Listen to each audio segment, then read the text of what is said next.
Around 11:45 last night, a man was found dead right in the road. If you know anything about this, you are urged to call Crime Stoppers. That number, as always, is 317-262-TIPS.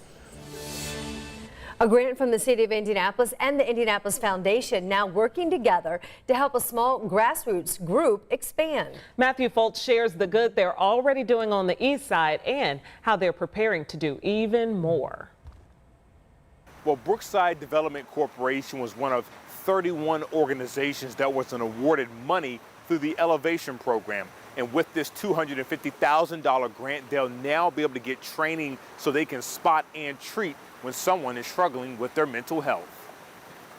Everything that we do, it's an answer from the cry from the streets. Here at Brookside Community Development Corporation, it's all about overcoming life struggles for Indy's most vulnerable. It can be a sex addiction, it can be a lying addiction, a stealing addiction. Whatever the struggle is, we have a place where they can come and feel safe and begin to talk out these situations. Pastor Charles Neal leads the reentry program here, helping those on the east side. We have different individuals who are a part of, that are on some type of oversight, parole, probation, community correction. Through one-on-one counseling, he and his staff are able to provide comfort, housing, and even help with getting paid jobs. We help with those resources, but what we have found is that they fall off because people's mental health is not stable. Despite their success, they don't have the training to treat mental health, but that will soon change thanks to a $250,000 grant from the Elevation program.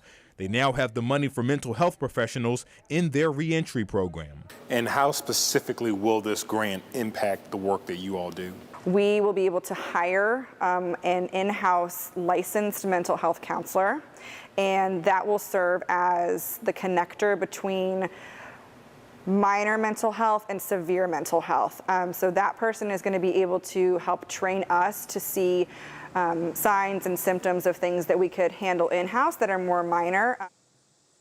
Now, the nonprofit tells me that specialist will be starting in exactly 2 weeks from today, so certainly some good things on the horizon for that nonprofit.